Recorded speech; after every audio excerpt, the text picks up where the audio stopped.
Salut, comment installer une map? Donc là c'est une map de GP Production, donc un ami Hugo, un jeune qui ils sont deux, très fort. J'en ai déjà utilisé une à eux, donc j'ai testé en partant donc dans les Balkans. Je me suis rendu compte qu'elle marchait vraiment très bien.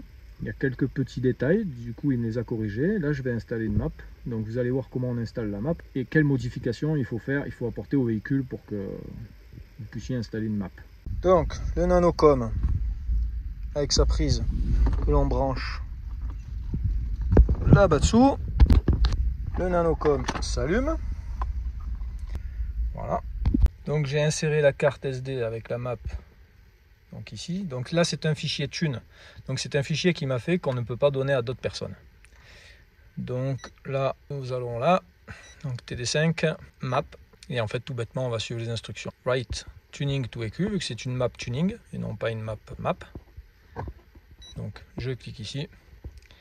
Là j'ai les plusieurs maps, donc là on va tester la version 3, donc qui est de 180 chevaux. On fait OK.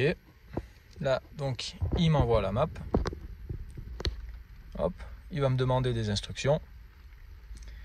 Write map EQ, donc oui.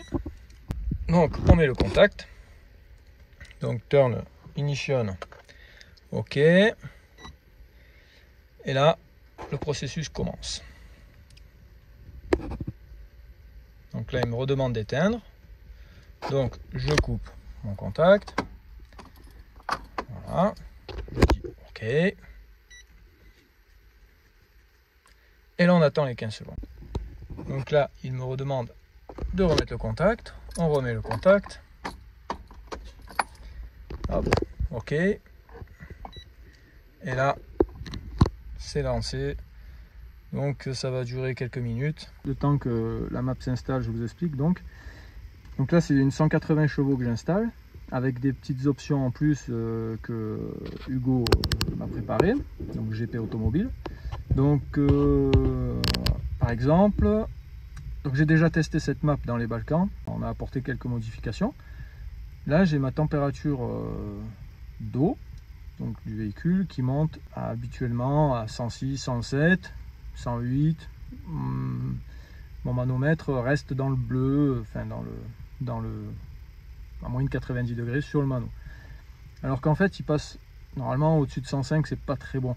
Donc du coup il m'a fait un petit réglage du fait que quand je passe les 105 degrés, j'ai ma température, mon aiguille de température qui va dans le rouge pour me dire hop, attention, il faut relâcher un petit peu. Voilà, notamment dans les Balkans, on a eu sur une autoroute où ça montait sur une longue distance, une montée un peu à la con là, et du coup ça a permis que je relâche un peu, et parce qu'avec les 180 chevaux forcément le véhicule il marche. Du coup ça me permet de relâcher un peu pour redescendre un peu en température et rester en dessous des 105 et à conserver mon moteur. Voilà.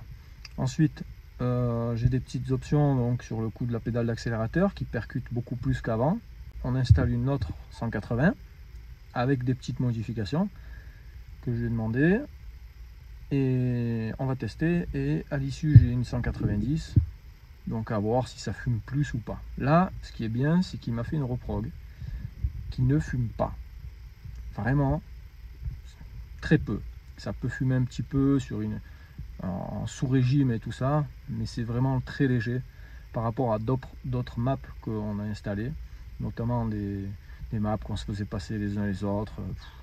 Et en fait on s'aperçoit que chaque map doit être faite aux petits oignons avec le mec à côté de nous. Là c'est pas le cas, je les ai pas avec moi. Il a réussi à me faire un truc où j'en suis très satisfait, mais on va se rencontrer et le faire plus précisément avec lui à côté, l'ordinateur, et régler tout aux petits oignons. Mais honnêtement là pour le coup GP Automobile il a réussi à me faire un truc où j'en suis très content. Voilà, à voir avec la suite. Parce qu'effectivement si vous prenez des maps qu'on vous donne, que vous achetez comme ça, ou même des personnes connues qui ont des maps, qui les vendent, c'est mieux que la personne soit là, que vous la passiez au banc, que vous testez le véhicule, qu'il soit avec l'ordinateur et qu'il peaufine. Si c'est pas le cas, vous pouvez avoir des soucis. Une map ne va pas forcément sur un autre défendeur. Pourquoi? On ne sait pas, c'est comme ça. Voilà. Donc le mieux c'est de patienter, de rencontrer la personne qui installe les maps et de le faire avec. Voilà. Donc là il me dit map programmed successfully. Ouais, avec mon anglais qui est super bon, vous savez lire. Donc là la map est installée, je vais aller la tester. Donc qu'est-ce qu'on modifie quand on fait une map? Donc l'intercoleur, donc l'échangeur qu'on met une dimension bien plus grosse que celle d'origine. Bon, le GR bien sûr supprimé, une entrée d'air plus grosse pour que votre véhicule puisse respirer. Regardez pas trop la mienne parce qu'elle est dans un état que bonjour. Collecteur d'échappement que l'on modifie. Bon, bien sûr je peux pas aller là-bas dessous. Pour le coup moi j'ai pas mis un CJM ou une autre marque, j'ai laissé celui d'origine et on a dessoudé les renforts qui se trouvent au milieu entre les trucs pour qu'en fait ils puissent travailler et du coup ça évite que les goujons ils pètent. Et j'ai mis des goujons de Range Rover V8 qui sont renforcés. J'ai mis un embrayage Love Clouche, donc renforcé, sinon il va pas tenir très longtemps l'embrayage d'origine avec 180 ou 190 chevaux. Dans la map, il a réussi à me faire une option qu'on puisse supprimer le débitmètre. Donc le débitmètre c'est ça. Ça c'est quelque chose qui est souvent emmerdant quand on a un TD5. Donc quand ça bug, donc il se met à fumer énormément. Et si vous êtes en altitude, ça peut faire des coupures sur le moteur. Donc là avec la Reprog il me l'a shunté, donc je l'ai débranché et vidé à l'intérieur.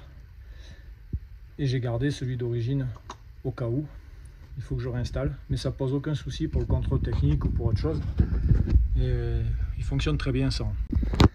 Donc il faut aussi régler la wastegate. Donc on dessert ce petit écrou, ça on le rapproche vers la wastegate. Donc on le dévisse là, hop, ça se revient vers la wastegate. Et il faut mettre, donc là il me l'a réglé pour arriver à 1 bar 50, mais c'est le maximum, il faut pas plus. Moi là je suis à 1,40, ça suffit amplement. Et ça on le voit donc au nanocom, je vous montrerai. C'est parti, on va tester la Reprog. Donc on se met sur le défendeur, donc TD5 instrument, et là on va vérifier donc la pression de turbo. Et voilà, voilà. Donc l'avantage de tester ça dans une montée comme là, c'est pratique pour la pression de turbo. Donc on est en 3, on pousse à fond. J'ai 1 bar 24. Je monte pas plus. Je fume un peu derrière, mais bricole.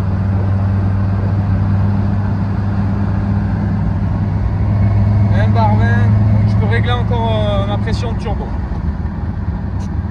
donc la faire monter.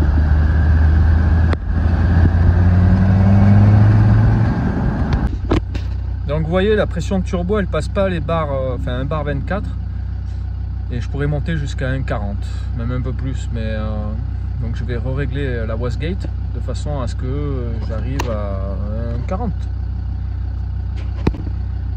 On va profiter pour tester la Reprog avec la boîte courte, donc on va se mettre sur le petit levier et on va voir comment elle réagit.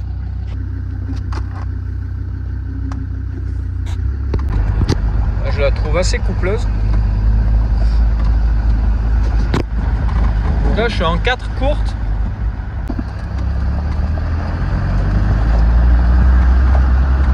Bon, par contre on voit qu'elle fume un petit peu gris. Bon, à voir. Je vais appeler l'expert pour ça. Voilà, là en boîte courte, la Reprog on la testera en franchissement. Là sur le chemin c'est un peu... c'est pas évident de voir ce que ça donne. On testera ça. Donc en longue, voilà, en sous-régime, je crache un petit nuage noir.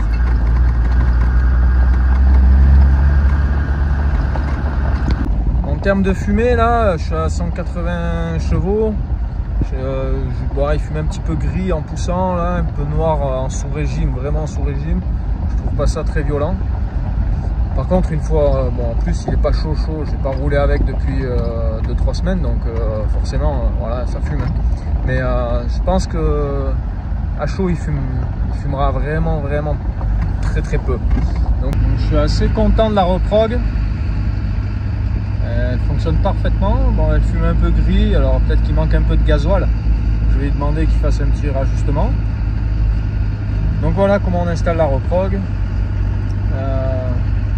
Abonnez-vous, messieurs, dames. Voilà, blonde. Oh. Donc voilà, on a testé cette reprog qui est quand même très bien. Il y a deux choses qu'il faut que je modifie. Donc je règle un petit peu la wastegate parce que vous avez vu, je montais à 1 bar 20 alors que je pourrais monter à 1 bar 40. Et mon entrée d'air qui est trop petite. J'ai le schnorkel d'origine, même si j'ai coupé le capot de façon à ce que ça puisse avoir un meilleur passage en air, car d'origine c'est pincé, il n'y a pas d'air qui rentre. Il faudrait que je passe pour faire vraiment bien sur un tube de 90 de diamètre et filtre à air de 300 TDI. Donc ça peut s'adapter, donc à étudier, ou alors un filtre à air de 3,5 litres V8 qui est beaucoup plus gros diamètre, à étudier. Je vais faire. Pour l'instant, on va essayer d'en trouver un de 300 TDI pour commencer. Donc j'ai retrouvé monsieur Hugo Boulini qui va me refaire un peu la map. Tu veux la clé? Non, pour l'instant. Le gars il a sorti la valise. Si tu comprends quelque chose là-dedans, ben, tu m'expliques. Je comprends rien. Qu'est-ce qu'il fait le type? On enlève un peu.